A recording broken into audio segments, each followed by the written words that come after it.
यहाँ के विधायक, यहाँ के सांसद, मैं उनका ध्यान आकृष्ट करना चाहूंगा कि देश के बड़े बड़े मुद्दे पर बोलना बहुत आसान है, लेकिन अपने क्षेत्र की राजनीति को जड़ से मजबूत करना यह आपकी नैतिक जिम्मेवारी है। और यदि आप अपनी नैतिक जिम्मेवारी को नहीं उठा पा रहे हैं तो छोड़ दीजिए साहब कुर्सी और छोड़ दीजिए गाय माता के नाम पे राजनीति करना। इस देश के यशस्वी प्रधानमंत्री श्री नरेंद्र मोदी जी, यदि आप मेरा ये वीडियो देख पा रहे हैं तो इन बेजुबानों तक चारा पहुंचाने की व्यवस्था आपको करनी होगी। वो बांध जो इस नदी में बह गया, इस भरी बारिश में बह गया, उस बांध को बनाने की कोशिश जो है आपको करनी होगी। साथियों, यही वो बांध है जिस बांध से होकर के उन बेजुबानों का निवाला पहुंचाया जाता था। आज भारी वर्षा के कारण ये बांध बह गया और वो बेजुबान जो भरपेटा चारा नहीं खा पा रहे। जय हिंद, जोहार साथियों, आप देखना शुरू कर चुके हैं जोहार इंडिया न्यूज। साथियों, मैं अभी झारखंड राज्य के डाल्टनगंज शहर के भुसड़िया पंचायत में उपस्थित हूं। साथियों, आप देख सकते हैं कि मेरे पीछे वो बेजुबान जीव जंतु हैं जिनकी शायद परवाह आज किसी को नहीं। एक व्यक्ति है जिसने इन गायों के संरक्षण को लेकर के पूरे शहर में क्रांति की धारा बहा दी है, लेकिन आज उसके समर्थन में यहाँ के बड़े बड़े नेतृत्व करने वाले पीछे रह गए हैं। जी हाँ साथियों, मैं बात कर रहा हूँ उस हिंदू राष्ट्र की कल्पना करने वाले हर उस हिंदू व्यक्ति की जिन्होंने गौ माता को लेकर के राजनीति को चरम सीमा पर पहुंचा दिया।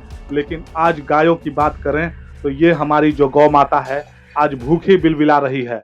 इतने सारे गायों की संख्या देख करके आपको लग रहा होगा कि मैं कहां पहुंच गया हूं, तो मैं आपको बताना चाहूंगा साथियों कि ये पारंपरिक गौ विज्ञान अनुसंधान केंद्र का वो स्थल है जिसे हीरानंद पाठक जी संचालित करते हैं।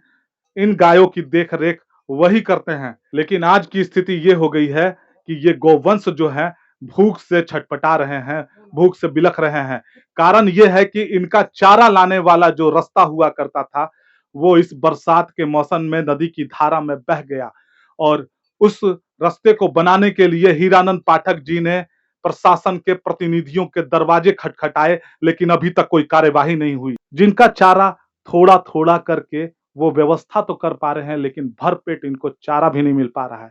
आप समझ सकते हैं, एक इंसान जिसकी मनोदशा को समझा जा सकता है क्योंकि वो बोल सकता है, लेकिन ये बेजुबान जो बोल नहीं सकते हैं और जिसको भरपेट भी भोजन नहीं मिल रहा है, तो लानत है हमें हिंदूवादी विचारधारा को लेकर के इतनी बड़ी क्रांति लाने का। क्रांति सिर्फ पन्नों में नहीं होनी चाहिए साथियों, क्रांति जमीनी स्तर पे होनी चाहिए। जिनकी अवधारणा को लेकर के तमाम कुर्सी में बैठे हुए आला अधिकारी पदाधिकारी गण आज जोहार इंडिया न्यूज के माध्यम से मैं आपको बताना चाहता हूं कि अगर इनकी रक्षा अगर आप नहीं कर सकते हैं तो कोई हक नहीं है आपको इनके नाम पे राजनीति करने का। छोड़ दीजिए कुर्सी साहब, क्योंकि ये बेजुबान बोल तो नहीं सकते हैं लेकिन ये समझते जरूर हैं। और जब इनकी आह आपको लगेगी तो ना आपकी कुर्सी बचेगी ना आपका अस्तित्व बचेगा। ये देख लीजिए साथियों, ये है 250 गायों के चारा रखने की जगह, जहां पर पूरा खाली का खाली ये गोदाम पड़ा हुआ है। साहब, एक व्यक्ति के भी घर में यदि आप जाएं तो उसके अनाज के गोदाम में जो है इतनी खाली जगह नहीं होती है। लेकिन आज ये जो 250 गायों का जिक्र जो हम आपको कर रहे हैं, उस बांध के बह जाने के कारण, इस भारी भरकम वर्षा में उस बांध के बह जाने के कारण ये दुर्दशा हुई है। रोहित जी, ऐसा था कि पहले डाल्टनगंज से जो औरंगाबाद से ट्रक आया करता था उससे यहाँ चारा था और अपने गोदाम में मैं अप्रैल से लेके लगातार जून तक ये भरवाते रहा बीच बीच में, और उसी में से खर्च भी होता था। लेकिन 1.5 महीना लगातार जो वर्षा हो रही है उससे प्रतिदिन खर्च होता है यहाँ जितना, उसके अनुपात में लगातार एक दिन भी गाड़ी नहीं आई, जिसके चलते यहाँ चारा नहीं आ सका। फिर बीच में जुलाई में जो बहुत ज्यादा वर्षा होना शुरू की तो उस स्थिति में यहाँ का बांध टूट गया। अभी मैं वर्तमान में सतबरवा से डाल्टनगंज चंदन तिवारी की दुकान से टेम्पू से चारा गिरवाता हूँ और उस पार रख के बाइक से उसको ढो ढो के लाया जाता है। हमारे स्टाफ बाइक से ढोकर उसको लाते हैं। इस तरह से आपूर्ति नहीं हो पाने के कारण पर्याप्त भोजन गोवंश को नहीं मिल पा रहा है। जिला प्रशासन से आप क्या मांग करते हैं? जिला प्रशासन से अनुरोध है कि आपदा प्रबंधन से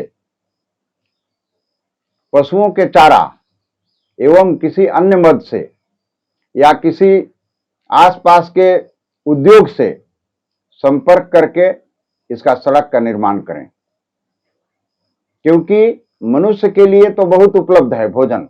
जिनको 1 रुपये मिलता है चावल, क्योंकि वो वोट देते हैं, और वोट नहीं देने के कारण जीव जंतु उपेक्षित हैं। इन बेजुबानों को देखकर आपको इनकी पीड़ा का आभास हो गया होगा। तो आइए साथियों, भूख से बिलखती गौ माता का सहारा बने और मानवता की मिसाल पेश करें। धन्यवाद।